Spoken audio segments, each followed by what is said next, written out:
All right, Kirby Smart and the Georgia Bulldogs get off to a very hot start to the 2024 season. They throttled Clemson out there today. 34-3 was the final score. Complete dominance from the Georgia defense. Georgia's offense slow to start, but they played better and better as the game goes along. We're going to dive into all of this. I'm at the very top of Mercedes-Benz Stadium. The game just ended, and we're going to talk about the offense a little bit because I know a lot of people are probably a little concerned that it took Georgia a full half to really get things going. They crushed Clemson, just bullied them in the second half. This was a real test for Georgia in the first half. The first quarter seemed like the teams were just kind of feeling each other out. Not much was going either way. I think it was 0-0 at the end of the first quarter. Georgia took a 6-0 lead into halftime, and then they came out firing. I mean, clearly the better, deeper, more talented team won. Clemson was going to have to play perfect to win this game. Nobody plays perfect against these dogs. And I just feel like we need to start talking about the defensive performance. Everyone played outstanding. And I think that's the scary part, is that everyone out there is making plays. This isn't a defense of just 1, 2, 3 guys, then a bunch of average players. They're all really, really good. Jalen Walker looked like one of the best linebackers in college football out there today. C.J. Allen, Raylan Wilson, 2 other linebackers were phenomenal. Malachi Starks with a Matrix-level interception. That guy's incredible. He's the best safety in college football. We saw K.J. Bolden, the freshman safety, out there making plays. I knew he was going to play. I did not know he was going to play this much, but Kirby said, hey, when his number's called, that guy's going to be ready. The defense was phenomenal. They made a statement today, loud and clear, that this is still the number 1 team in the country, with the number 1 defense in the country, with probably the number 1 quarterback in the country. Carson Beck was outstanding. 23 for 33, 278 yards, 2 touchdowns. It looked like early on they were trying to feed the ball to Branson Robinson, and it just was not working. Nate Frazier got in there and really kick-started the run game. That kid's electric.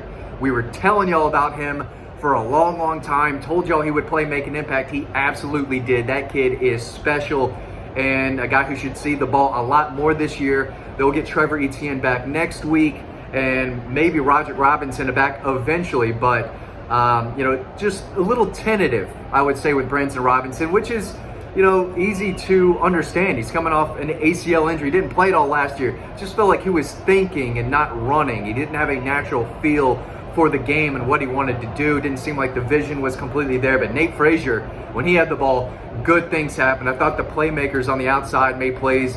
Colby Young with a touchdown. London Humphreys with a touchdown. Of course, Nate Frazier had 1 rushing. So 3 of Georgia's touchdowns came from new faces. Cash Jones got in there and scored another touchdown late when Georgia was just punching Clemson in the face over and over and over again that entire second half. Sorry for my boy Maury 14. My best friend growing up, diehard Clemson fan. He had a real struggle watching this game in the second half. He's off the Dabo train. I wonder how many other Clemson fans are on the fire Dabo train now, because that was ugly. And we talked about going into this game, if Georgia goes out and just punishes Clemson and just beats them down like they did in the second half, what happens with Dabo and the hot seat over there in Tigertown? But they don't matter, right? If you're watching this, you're probably a Georgia fan. You got to be excited after this one. And yeah, the offense did come out a little sluggish, but it's game 1, right? You go out there and you play, and the more they played, the more Carson Beck played, the better they got throughout the game. And there's still some stuff to clean up. There were some penalties. I don't have the exact number, but there were some penalties that really hurt them in this game. But they fought through it. And again, they did fight through some adversity in the first and second quarter. I mean, there was a ball game at the half, and that's exactly what I put in Final Feelings. That's what I wrote about. I said, this game will be close for a half, and Clemson is they've got good players. They've got a good defense. I wasn't sure if Georgia would get to the 40-point mark. They obviously didn't, but 34 on that defense still says a lot. I know they got off to a sluggish start, but when things got rolling, the offense was perfectly fine. Dylan Bell left the game. I don't know why. If someone on TV knows, I think someone said it was cramps. Someone said that was on TV, but it didn't look great when he went off the field early in that second half. Michael Williams left the game. I did not see him return. He was very good. Everyone, it felt like, played well on Georgia's defense. They were aggressive. They were fast. They were instinctive. They were all over the place. The speed that they have on defense is scary. They got scary speed, but they tackled well. And Kirby Smart always talks about that before the season. We've got to be able to tackle and play physical in game one. We've got to set the tone, and that's what they did. There were not a lot of missed tackles. They made plays in the backfield. Very, very strong collective group, and that's what this defense is. It is a collective of 11 really, really good players. Chaz Chambliss was making plays. Raylan Wilson was making plays.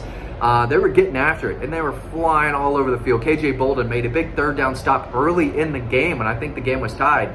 He made his presence known. Again, Malachi Starks is Malachi Starks. He's a special player. Kristen Miller was in there. I think Warren Brinson got hurt. I don't think I saw him come into the game either. So few injuries that we got to keep an eye on this week, but Georgia wanted to make a statement, and they did. I wrote that in Thoughts from the Box that you can read over on Dawg Post, so make sure you're reading that. This was a game where, again, I could snack a little bit in the fourth quarter, write up my story. Stress-free fourth quarter, that's my job. That's covering Georgia. These games are over, well into kind of the game, really. Third, fourth quarter, Georgia starts scoring. I said, okay, this game's over. I felt that way early to midway through the third quarter. I think when they put up 20, when they got to the 20-point mark, I said, this game's over. I can start writing. It's going to be an easy night. So thankfully, that's what this team came out and did. They handled business. They just wanted a win. A win's a win, but this was a really impressive win. They covered by a mile, easy cover. I think it was 13.5, and that's without Trevor Etienne. That's without Roderick Robinson, who, when healthy, is going to get a lot of carries. They mixed the offensive line up a good bit. Monroe Freeling was at right tackle. Dylan Fairchild played multiple spots. It felt like they were kind of mixing and matching the offensive line a good bit, more than you would think for a big regular season top 15 matchup. On the defensive line, we saw Joseph Jonah Ajanye, a true freshman. Justin Williams, a true freshman at linebacker, made a tackle for loss behind the line of scrimmage. But Jalen Walker, number 11, really stood out. He, this is his junior year, year 3. He came out game 1 of his junior year and said, hey, I am one of the best linebackers in college football. I can play inside, I can play outside, I can rush the quarterback. He was wreaking havoc. Nate Frazier, running back, 11 carries, 83 yards and a touchdown, had a 24-yard reception. So over a total of 100 yards for the true freshman running back in his first game. I think we're going to remember that performance from this game. But at the end of the day, we're going to remember a good performance from Carson Beck. We're going to remember the first game of Nate Frazier. But it's the defense, and they didn't have the sacks that the 21 team did in the season opener against Clemson, but they were in the backfield. They made a lot of plays. Let's look at the team stats. Georgia had 447 total yards. 447. Clemson had 188. It was the total domination in the second half, and I know it was just 6-0 at the half, but you dig into the numbers and you watch what Georgia just did to them in the final 2 quarters of the game. They punched them in the face, like I said earlier, over and over and over, and the game got ugly. It was a close, hard-fought, gritty game through 2 quarters, and then it got ugly because Georgia's #1 team in the country, and they proved it loud and clear. The message was sent. Defense was phenomenal. We're going to talk a lot about that this week, but I think it was key for the offense to come out of the second half and get a score early like they did, and put their foot on the gas pedal, and they took off. It's because they were better, more deeper. They were the better coach team, and again, they were ready for this. They couldn't wait to hit another opponent, and they hit them hard. Even when Clemson made them earn it in the first half, there were contested catches. Nothing came easy for Georgia in the first half, but they still made solid plays and big catches with guys draped all over them. I think Tom Lovett had a tough drop. Ball was thrown behind him. I got to be nitpicky now because Georgia won by 31 points, but you still have to look and say, what can they do better? What do they need to improve on? And Kirby, I'm sure, will say, we got to do everything better, right? Got to do everything better. We didn't do this, we didn't do that. But again, they beat the number 14 team in the country by 31 points and rubbed their face in it as the game went on. In the fourth quarter, it felt like a bloodbath. And I was hoping Dabo Swinney would come out with the white flags midway through the fourth quarter and be like, okay, we're done. Can we end the game now? Let's get this over with. because that's what it was. It was a fight early on, and Georgia won that fight by a mile and did not back off. They kept coming, and they won by 31 points against a very quality Clemson team and a really good defense. But too much Georgia, too much great quarterback play.